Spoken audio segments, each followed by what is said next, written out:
మీ పిల్లలు చదువుకున్నది ఎగ్జామ్ హాల్లో రాయాలన్నా కాంపిటేటివ్ ఎగ్జామ్ క్రాక్ చేయాలన్నా మెమరీ ముఖ్యం. మెమరీ అనేది గిఫ్ట్ కాదు, రైట్ టెక్నిక్ అండ్ ప్రాక్టీస్ తో ఎవరైనా సాధించవచ్చు.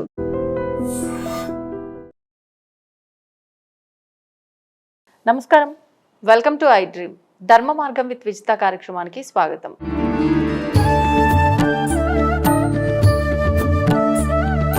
నమస్కారం గురుగారు. పరమేశ్వరార్పణం. గురుగారు, అవసరాల రీత్యా చాలా మంది అప్పులు చేస్తూ ఉంటారు. కొంతమంది అప్పులు చేసినంత సులువుగా తీర్చేస్తూ ఉంటారు. కొంతమంది మాత్రం ఎంతకాలమైనా అప్పులు తీరవాలనున్నా వాళ్ళకు వచ్చే ఇన్కమ్ని బట్టి తీర్చలేకపోతూ ఉంటారు. కొంతమంది నిజంగా వాళ్ళకి అంత డబ్బు సమకూరినా తీర్చాలన్న కోరిక, ఆశ వాళ్ళలో ఉండవు. తీసుకునేటప్పుడు ఉన్నంత ధ్యాస ఇచ్చేటప్పుడు ఉండదు. అంటే ఒక అప్పు విషయంలోనే రకరకాల పరిస్థితుల మెంటాలిటీ ఉన్న మనుషుల్ని చూస్తూ ఉంటాం. అసలు ఏం చెప్తారు వీళ్ళ మూడు మనస్తత్వాల గురించి ఇప్పుడు నేను అడిగాను. ఏం చెప్తారు మీరు దాని గురించి?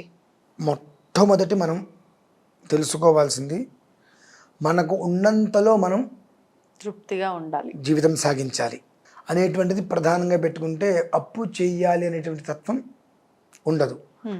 నిజంగా ఇప్పుడు చాలామంది రైతులను మనం చూస్తుంటాం. అవునండి. వాళ్ళు నిజంగా నాకు అనిపిస్తూ ఉంటుంది, నలుగురి కోసం అంటే నలుగురు 10 మంది అన్నం తినాలన్న ఒక ఉద్దేశ్యంతో వాళ్ళ కుటుంబాన్ని ప్రమాదంలో పడేసుకొని కౌలు చేసుకుంటూ అప్పు చేసి మరి పండించాలంటే అప్పు చేయాలి. అప్పు చేసి కౌలు చేసుకొని ఎంత చేసిన తర్వాత కర్మ ప్రారంధం విధి అనుకూలించకపోవటం చేత వర్షం వచ్చో ఇంకోటో అది మొత్తం కూడా పాడైపోయిన రోజునాడు వాళ్ళు నరకం అనుభవిస్తారు. ఆత్మహత్యలు కూడా అదే అంటున్నారు, నరకం అనుభవిస్తారు. అలాగే కొంతమంది ఇంకొక ప్రయత్నం చేస్తారు, అది కూడా ఇలానే విఫలమైతే కుటుంబంతో సహా ఆత్మహత్య చేసుకుంటారు. ఆ ఆత్మహత్య ఎప్పుడైతే కుటుంబంతో సహా చేసుకున్నారో ఆ దోషం మన లాంటి వాళ్ళందరికీ అది మనమేం పాపాలు చేయట్లేదు అంటాం కదా, ఆ పాపం మనందరికీ ఆపాదిస్తుంది. మనందరి కోసం కష్టపడ్డటువంటి రైతు అతను 4,000-5,000 నోట్లోకి వెళ్ళట్లేదుగా. కానీ ప్రత్యక్షంగా మనకు సంబంధమే లేదు కదా గురువు గారు. తప్పమ్మా. ఒక రైతుకి సమస్య ఉంది అని మన దగ్గరకు వచ్చాడు అనుకోండి, మనం ఏమైనా సాయం చేయగలుగుతున్నామా? చేయలేకపోతున్నాం. అది ఇక్కడ నేను చెప్పేది ఏమిటి అంటే, మన ఊర్లోనే ఉంటారు రైతులు, వాళ్ళకి ఏదో వర్షం వచ్చింది నష్టపోయింది అనుకుంటాం. మన ఇంత నష్టపోయావు కదా నువ్వు అని చెప్పి మనం ఏదైనా వెళ్ళి సహకారం చేయగలుగుతున్నామా? ఆ బుద్ధి మనకు లేదుగా. అది కాబట్టి అతను చనిపోయినప్పుడు దానికి సంబంధించిన ఆ పాపం మొత్తం మనందరం పుచ్చుకుంటాం. ఇది ఒక విధానం. వాళ్ళ ఆత్మ శాంతించాలి, భగవంతుడిని మనం ఎప్పుడూ కోరుకోవాలి. ఇకపోతే 2, ఏదో చిన్న పనులు చేసుకుంటూ కుటుంబాన్ని పోషించుకుంటూ చిన్నగా ఎదగాలని ఒక ఉద్దేశ్యం కావచ్చు, ఎదుగుతున్నప్పుడు దానికి సపోర్ట్ కావాలని చెప్పి కొంతమంది అప్పులు చేస్తారు. నిజంగా కొన్ని తీర్చేస్తూ ఉంటారు. అయినప్పటికీ కర్మ ప్రారంధవశాత్తు కాస్త వాళ్ళు దెబ్బలు తింటూ ఉంటారు. భగవంతుడు నీకు ఎప్పుడైతే తీర్చేయాలనేటువంటి జిజ్ఞాసతో ఉంటావో నీకు ఏదో ఒక రకమైన మార్గాన్ని ఇస్తూనే ఉంటాడు. ఇకపోతే 3వ రకం అండి, మంది సొమ్ము మంగళహారతి. మంది సొమ్ము మంగళహారతి తిరిగి ఇచ్చే ఉద్దేశ్యం ఉండదు. చెప్పే మాటలు ఏంటంటే, ఈరోజు నువ్వు నాకు పెట్టుబడి పెట్టు, వారంలో నీకు ఇచ్చేస్తా. సంవత్సరాలు గడుస్తుంది, రూపాయి ఇవ్వరు. కనీసం మనుషులు కనిపించరండి.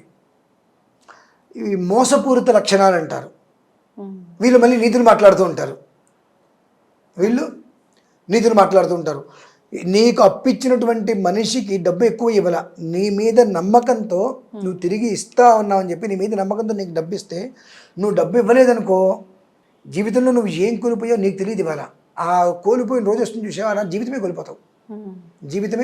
కోల్పోతావు. కర్మ అనేటువంటిది ఒకటి ఉంటుందండి.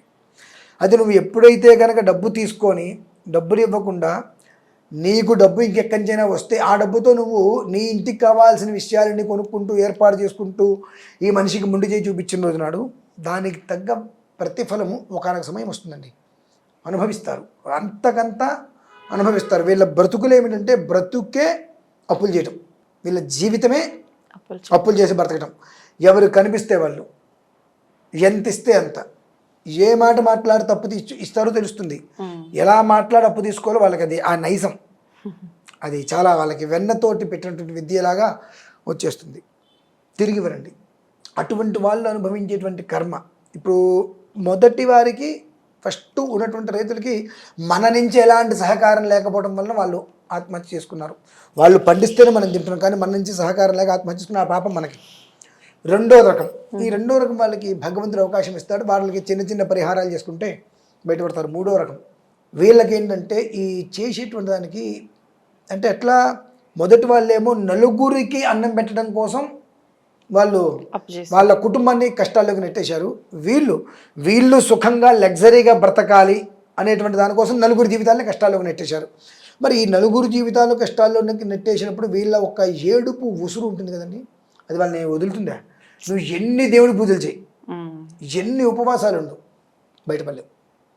రోజుకి ఊబిలోకి కూరుకుపోవటమే తప్ప నువ్వు బయటికి వచ్చి నిలబడటం అనేటువంటిది అసంభవం. నువ్వు ఏ దేవుడికైనా అర్చన చేసుకో, ఎలాంటి అర్చన అయినా చేసుకో, భగవంతుడు కూడా అసలు నీ వంక కూర్చోడు. ఎందువలన? నీ బుద్ధి అంటే భగవంతుడికి తెలుసుగా. నీ తత్వం నిజమైందైతే ఇవాళ నీ దగ్గర రూపాయి ఉన్నప్పుడు, అరే వాళ్ళ దగ్గర నేను డబ్బు తీసుకున్నా, నా దగ్గర రూపాయి ఉంది, కనీసం ఒక పావలా ఇచ్చేద్దాం, ఒక పావలా ఇస్తే రేపు మళ్ళీ మనకు ఉపయోగిస్తారు, మనకు అవసరమైతే ఇస్తారని ఆలోచన లేకుండా నీ దగ్గర రూపాయి ఉన్నప్పుడు రూపాయి నువ్వు ఖర్చు పెట్టేసావు. నేను గుర్తురాలా నీకు, నీ దగ్గర రూపాయి ఉన్నప్పుడు ఇవ్వాలని చెప్పి, నీ దగ్గర రూపాయి లేనప్పుడు మాత్రం మళ్ళీ నా దగ్గరే కూర్చుంటున్నావు కదా. ఈ బుద్ధి భగవంతుడికి తెలుసు కదండి. కాబట్టి నువ్వు ఎన్ని పూజలు చేయి, ఎన్ని పునస్కారాలు చేయి, వీళ్ళల్లో ఎవరో ఒక మనిషి పరిపూర్ణంగా నిన్ను క్షమించగలగాలి. క్షమిస్తారని నమ్మకం ఉందా మీకు? అంత ఆ ఇంట్లో నీకు ఎవరైతే అప్పిచ్చారో వాళ్ళ ఇంట్లో ఎన్ని సమస్యలు, ఎన్ని కష్టాలు వచ్చి నిన్ను ఎన్నిసార్లు అడుగుంటారు? వాళ్ళు ఉంటే ఎంత పోతే ఎంత నిర్వృతులు పట్టించుకోలేదుగా. వాళ్ళకి సమస్య వచ్చి వాళ్ళు బయట అప్పు చేసుకునే పరిస్థితి నీ వల్లే వచ్చిందిగా. అంటే నీకు అప్పు ఇప్పించి ఇప్పుడు వాళ్ళు నీ అప్పు తీరుస్తున్నారంటే ఇంతకన్నా దరిద్రం మీకు ఉంటుందా? ఇటువంటి దాంట్లోంచి నీ జన్మాంతం నువ్వు కష్టపడిన బయటపడతావా? ఈ ఉసురు తగలకుండా ఉంటుందండి. కాబట్టి ఇందులో మొదటి వాళ్ళకేమో మన వల్ల మరణం ఉంది. కాబట్టి మనకు ఎంత సంపాదించినా టయానికి మనం భోజనం చేయలేకపోతూ ఉంటాం. దాని ప్రభావం అండి. మనం సంపాదిస్తాం, నిండుగా సంపాదిస్తాం, కానీ ఉదయం 8-8:30 టిఫిన్ చేయలేం, మధ్యాహ్నం 12:30 ఆ ప్రాంతాల్లో భోజనం చేయలేం, రాత్రి 8:30-9 గంటలకి తినలేం. అట్లయితే ఈ కోటాలో చాలా మంది ఉన్నారు. అదే అంటున్నా. మరి అదే ఆ శాప ప్రభావం మన మీద మనల్ని ఈ రకంగా బాధ పెడుతూ ఉంటుంది. రెండో వాళ్ళ విభాగం భగవంతుడు వాళ్ళకి ఏదో ఒక రకంగా దారి చూపిస్తే చిన్న చిన్న పరిహారాలు ఉంటాయి. మూడో వాళ్ళ బ్రతుకంతా, వాళ్ళ బ్రతుకే అధ్వాన్నం. ఇలా మోసం చేసేసి మంది కనిపించకుండా తప్పించుకుని తిరిగేటువంటి రకం. అసలు పరిహారాలే లేవు వాళ్ళకి. పరిహారాలు ఉంటుంది. వాళ్ళకి పరిహారం ఏంటంటే ఇలా క్షమించటమే. క్షమించటం అంటే చనిపోయిన వాళ్ళే కదండి, చనిపోతంతో సమానం కదండి. వీళ్ళు క్షమిస్తే ఇక నీ బ్రతుకు అయిపోయింది, నువ్వు ఏం చేసినా నువ్వు మాకెవరికి రూపాయి ఇవ్వలేవు కాబట్టి మేము నిన్ను క్షమించేసి అంటే నా దృష్టిలో నువ్వు చచ్చిపోయావు అంతే అనుకుంటే వాళ్ళకి ఏదైనా మళ్ళీ ఏదైనా ఇంకొకరిని మళ్ళీ మనం మోసం చేయడం ఇట్లా అంతే. ఓకే, అంటే మనం ఇప్పుడు నేను మిమ్మల్ని ఒక రకంగా ఇబ్బంది పెట్టాను అనుకోండి, ఇప్పుడు ఆ ఇబ్బందిని అంటే నేను తెలుసుకొని ఆ తప్పుకి నేను పశ్చాత్తాపడి, ఇప్పుడు మీకు తెలుసుకొని మారే ఉద్దేశం అసలు ఇబ్బంది ఎందుకు పెడతారు? ముందు అనుకోకుండా తప్పదు, చాలా తప్పది. అనుకోకుండా ఇబ్బంది పెట్టరు, అది విధానం ఉంటుందండి. ఎందువల్లంటే మన సంపాదనకి, మన విధానానికి, మనకు పీకల మీద వచ్చినటువంటి పరిస్థితికి మనం అప్పు చేస్తాం. మన చేతిలో ఉండి ఇవ్వలేకపోవడం వేరు. అంటే ఇవాళ మన దగ్గర రూపాయి ఉంది, గబిక్కిన మన సిచ్యువేషన్, మనకి శాలరీ ఎప్పుడు వస్తుందో తెలియదు. ఈ పరిస్థితి ఉన్నప్పుడు అంటే అవతల మనిషికి మనం చెప్పుకోవాలి. అంటే ఇప్పుడు నా దగ్గర ప్రజెంట్ ఇంత అయితే ఉంది, ఒక్క వారం రోజులు టైం ఇవ్వండి, నాకు శాలరీ పడుతుంది, శాలరీ ఇంటైన్లో పడకపోతే నేను ఇబ్బంది పడతా, కాబట్టి నాకు శాలరీ పడుతుంది, కాబట్టి ఆ శాలరీ పడంగానే నేను మీకు అరేంజ్ చేస్తాను అని చెప్పుకునే దాన్ని బట్టి ఉంటుంది.